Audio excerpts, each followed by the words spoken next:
Olá, pessoas! Hoje quero contar para vocês uma história do caralho, literalmente. Algum tempo atrás surgiu uma onda das pessoas perguntarem qual é o seu Império Romano. Bom, o meu Império Romano talvez seja Roma mesmo, mas em todas as suas fases. Antes de erguer uma bandeira vermelha, calma que eu explico. Já há alguns anos eu dou aula de História do Direito e nela entra a questão do direito romano. Mas para falar sobre direito, tem que falar sobre sociedade, política, etc., o que me levou a ler bastante sobre o tema. Agora, claro que muito não pode entrar na aula sob pena de levar uma chamada da ouvidoria, então resolvi falar com você sobre uma questão cultural de Roma que acho, no mínimo, interessante: o uso de um amuleto e o culto a uma divindade. Vem comigo! Antes de começar, vamos lembrar de seguir o Vira nas redes sociais. Agora a gente tem Instagram, a gente está no Twitter e no Blue Sky também. E se puder, apoiar a gente no apoia.se/viracasacas ou na orelo.cc. Todo apoio, mesmo aquele que não custa nada, que é divulgar a gente, ajuda muito. Sério, galera, dá aquela força, por favor. Apoiadores vão ter acesso a imagens para acompanhar este episódio. Fica de olho lá no apoia.se e na Orelo também. Agora sim, vamos à história. Lembrando, caso você não queira ouvir menções a órgãos genitais, pare aqui. Todo o modo de vida romano parece ter sido controlado pela superstição, mas eles próprios não consideravam as suas ações supersticiosas. Superstição é o medo irracional do desconhecido, aliado a uma falsa ideia das causas dos acontecimentos.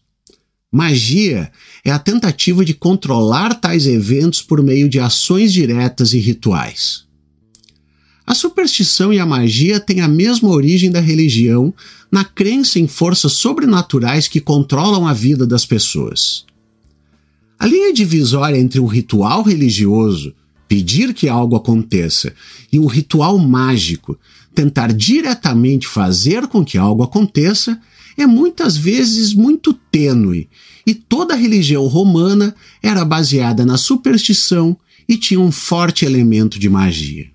As superstições e os encantos e rituais associados são muitas vezes muito antigos e extremamente duradouros, uma vez que muitas superstições atuais são atestadas na literatura romana, como dizer boa saúde quando alguém espirra. Hoje dizemos só saúde, mas isso vem de lá.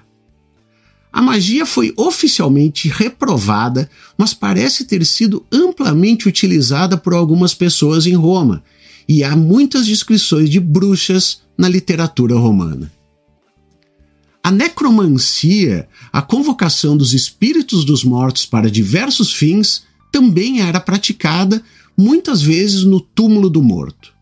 A magia prejudicial era praticada privadamente e passou a ser reprimida pela lei romana, enquanto a magia não prejudicial era frequentemente absorvida ou tornou-se indistinguível do ritual religioso. A prática de magia prejudicial, então, era ilegal e foi reprimida, não por descrença, mas por medo de suas possíveis consequências. Da mesma forma, os primeiros líderes da igreja cristã condenaram a magia como ímpia e não como uma ilusão. Vários amuletos eram usados como proteção contra o mal e para trazer boa sorte, e a divisão entre superstição e religião na atitude dos romanos em relação aos amuletos muitas vezes não é clara. Muitos desses objetos estavam à venda em santuários e templos. Anéis e pingentes eram formas comuns de amuletos, com inscrições ou símbolos mágicos gravados nele ou ocasionalmente gravados nas pedras semi-preciosas inseridas no anel. Os amuletos fálicos também eram comuns, geralmente na forma de pingente, embora ocorressem em anéis. Há exemplos de falos esculpidos em edifícios, pedras de pavimentação e até em revestimentos de poços para proteger aquela estrutura. As maldições eram normalmente inscritas em tábuas de maldição. Normalmente eram finas folhas de chumbo nas quais podiam ser inscritas o nome da pessoa e até mesmo o curso de ação desejado. Enfim, o que quero repetir nesse momento introdutório é que a linha entre superstição e religião era muito tênue. Deuses e semideuses da religião oficial tinham características e atributos específicos, fórmulas rígidas exigidas para invocações e orações, animais favoritos para serem oferecidos e sacrificados, e a observância precisa do ritual levaria à segurança do resultado. A religião familiar romana conhecia muitas divindades, cuja função era proteger cada momento da vida. Para ter o seu apoio, bastava fazer uma pequena oferenda, como uma pitada de farinha, ou fazer um ritual preciso ou um gesto supersticioso, sem o qual, no entanto, tudo ocorreria mal. Os antigos romanos geralmente atribuíam os males que os atingiam ao resultado de um feitiço maligno ou de uma influência negativa, também chamada para explicar doenças cujas causas eram desconhecidas na época. Um dos grandes fantasmas da Roma antiga era o Facinus, o olho ruim, uma influência maligna que se acreditava ser transmitida por palavras, por gestos particulares ou simplesmente um olhar. Era o chamado óculos malignos, mal-olhado. Pensava-se que existiam pessoas dotadas de olhos especiais, capazes de lançar feitiços malignos apenas olhando para uma pessoa. Este poder, às vezes, também era atribuído a famílias inteiras, como aprendemos na leitura do 7º livro da História Natural de Plínio o Velho, onde o autor escreve que, na África existem famílias capazes de lançar fascinos e que com seus elogios são capazes de matar rebanhos, secar árvores e causar a morte de bebês. Isígono acrescenta que existem pessoas que podiam lançar fascinos até mesmo com os olhos e que eram capazes de fazer aqueles para quem eles olham por muito tempo morrerem, especialmente se o fizessem com olhos raivosos. E é, aliás, do termo fascinos que deriva a palavra fascínio. Pense no significado negativo que o termo pode ter se entendido como um feitiço capaz de subjugar quem o sofre. O fascínus poderia ter muitos efeitos, até mesmo fatais, como falei, já que as mortes súbitas também eram atribuídas ao mal-olhado e, além de explicar o aparecimento de doenças, também era chamado para motivar colheitas ruins, mortes de gado e acidentes domésticos e poderia afetar a todos. Mas acreditava-se que uma categoria particularmente suscetível a influências negativas eram as crianças, o que era natural, uma vez que os mais jovens são mais propensos a adoecer do que os adultos. As crianças eram obrigadas a usar um amuleto durante a infância e que se acreditava afastar o mal-olhado. No pescoço das crianças, escreveu Varro, um amuleto representando uma figura obscena paira contra o mal-olhado. De modo mais geral, havia muitas maneiras de escapar ou afastar o fascínus. Dos rituais já mencionados, existiam práticas mais simples, como gestos supersticiosos e de esquiva. Alguns gestos muito antigos ainda sobrevivem hoje. Pense no gesto dos chifres, aquele que você faz um chifrinho e aponta para baixo. Mas a forma mais difundida para repelir o mal-olhado foi por meio de amuletos.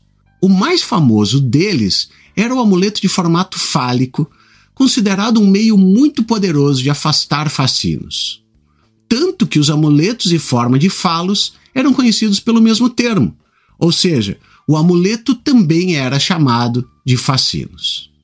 Talvez a representação visual mais poderosa do simbolismo associado ao falo seja um baixo relevo do século II encontrado na atual Líbia, que retrata um órgão masculino de pernas compridas ejaculando sobre um olho maligno para neutralizar seus efeitos maléficos. O falo estava diretamente ligado ao culto do deus Príapo, divindade tutelar da fertilidade, representado como um homem com um pênis enorme, sobre quem falaremos mais tarde. Não era necessário apenas usar o fascínus, mas era preciso usá-lo à vista de todos, pois exibi-lo, como mencionado, distrairia o olhar dos encantadores e assim afastaria suas más influências. Os amuletos mais simples eram aqueles que meramente reproduziam os órgãos genitais masculinos.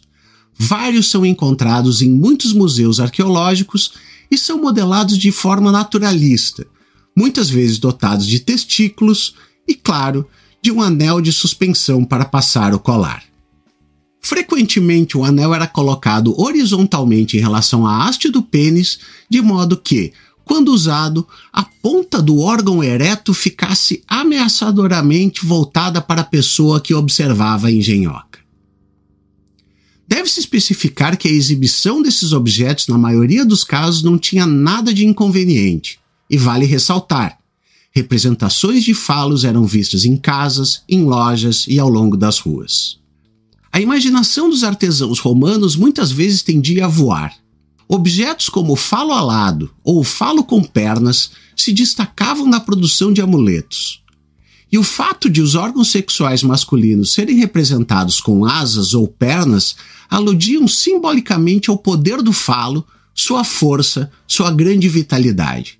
Sim, galera, é isso mesmo. Caralhos voadores eram comuns.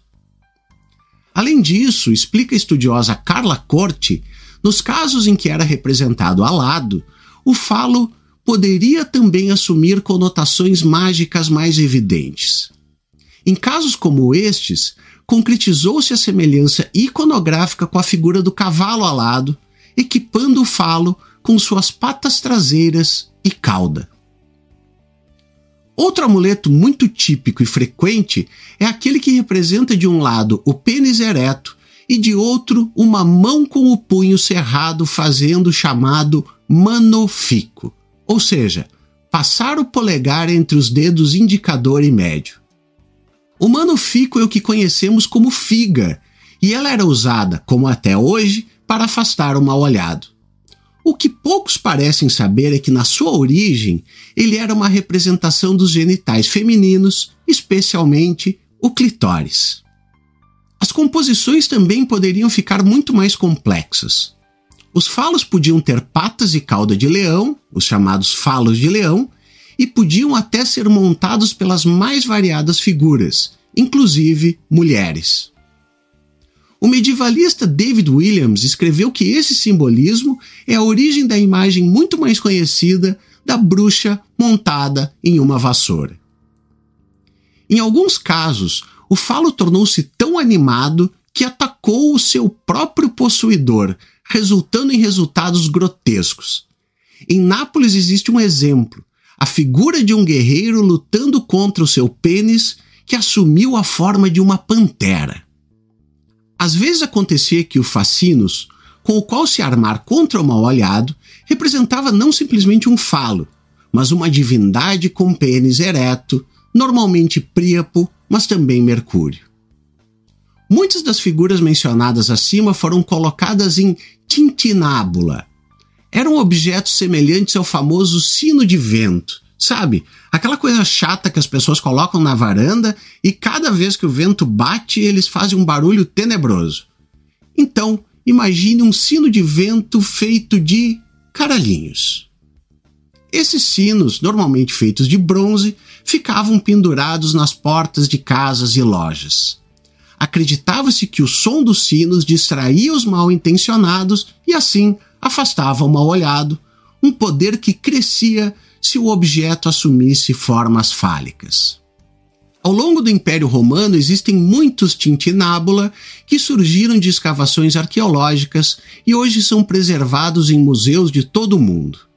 Eram, na verdade, objetos de uso comum e de difusão relativamente ampla, e quanto mais estranhos e bizarros eram os amuletos, mais poderosos eles eram considerados, já que seriam capazes de distrair por mais tempos aqueles que desejassem o mal. Agora, vamos voltar um pouquinho para Príapo, que eu citei antes. De acordo com algumas tradições, Dionísio era o pai de Príapo. Em outras, Hermes era o pai. Mas seja qual for sua ascendência exata, em cada lenda Príapo é filho de um deus grego, cujo falo tem poderes capazes de afastar o mal, uma linhagem que serve para criar uma ponte entre as crenças gregas e romanas, entre o símbolo do falo numa cultura e o seu significado em outra. Embora Príapo fosse adorado principalmente como um deus rústico em um ambiente rural, ele era ocasionalmente adorado por mulheres em ritos orgiásticos secretos, muito parecidos com os de Dionísio ou os bacanais. Juvenal afirma que as mênades de Príapo ficavam entusiasmadas e emocionadas com a música, o vinho e a dança. Príapo não só pode ser atribuído à adoração do falo na cultura grega, mas também está ligado ao antigo culto fálico italiano. Na Vestália anual, em junho, a festa das Virgens Vestais, eram exibidos burros, animais sagrados para Príapo, decorados com pães. As Virgens Vestais também tinham uma relação com o falo. Caracterizadas pela virgindade e pureza, elas deviam manter o fogo sagrado permanentemente aceso em seu santuário. A própria chama pode ser vista tanto como estéril como incorrupta, a mais pura das coisas divinas, e ao mesmo tempo como procriadora. O fogo estava ligado à concepção de heróis romanos como Sérvio Túlio e Rômulo, que teriam sido concebidos a partir de um falo que emergiu do fogo. Mas, apesar dos seus muitos papéis diferentes, a única característica constante, proeminente e identificadora de Príapo é o seu falo exposto, ereto e hiperbolicamente grande, um membro que permitia aos antigos explorar os limites fantasmagóricos da sexualidade humana. Representado em diversas áreas diferentes, Príapo tinha um propósito principal ao exibir seu falo ereto: a proteção e a segurança contra o mal, pois é como se o próprio falo fosse mágico, capaz de existir no centro da área do obsceno, sem mácula ou dano. Há ainda um outro motivo constante na representação de Príapo. A peça única que ele veste é sempre levantada descaradamente para revelar sua enorme genitália. Ele geralmente usa um chapéu ou algum boné semelhante a um turbante. Muitas vezes ele tem uma barba desgrenhada e seus pelos faciais lembram vulgarmente seus pelos púbicos, fazendo uma conexão desagradável entre a boca e a genitália, uma identidade que também permeia o latim. Talvez o papel mais difundido de Príapo seja o de guardião e protetor do jardim ou dos rebanhos, e autores da época colocavam que cada jardim tinha o seu Príapo, esculpido num tronco de árvore e pintado com tinta vermelha brilhante. O jardim era o local adequado para um deus como Príapo, um deus que podia tanto proteger como, no seu papel mais humorístico, criar uma atmosfera exótica, carnavalesca, festiva e lúdica. As estátuas e relevos de Príapo faziam do jardim um lugar sagrado. Príapo, como guardião do jardim, não só garantia a fertilidade da vegetação, mas também protegia o seu território de ladrões ou invasores.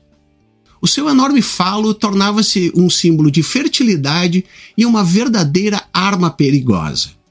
Dizia-se que as ladras serão violadas por ele, os ladrões adultos sofrerão irrumação e os rapazes sofrerão violação anal.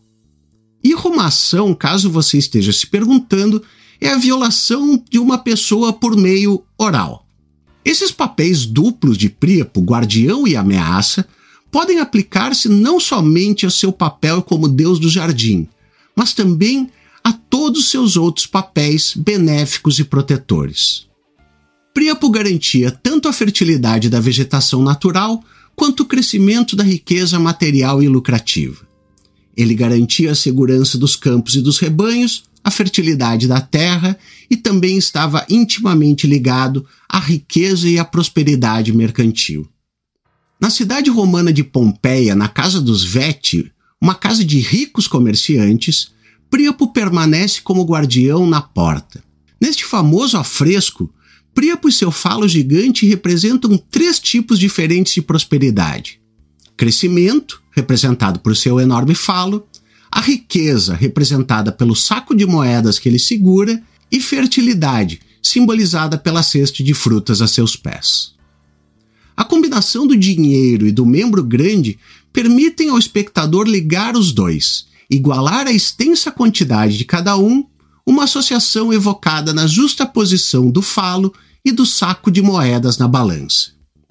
Então é isso, pessoal. Quis contar um pouco para vocês dessa parte pitoresca da história de Roma. Talvez seja o último episódio do RT Comentado antes de uma denúncia feita pela Liga das Senhoras Católicas de Pelotas. Antes de terminar, deixa eu dar uma dica. Existe um livro chamado Roma, escrito por Stephen Taylor. É um romance histórico e o fio da trama é exatamente um fascínios. Ele está esgotado, mas tenho certeza que você consegue comprar em algum sebo ou obter por outros meios. Espero que vocês estejam fascinados. Até a próxima!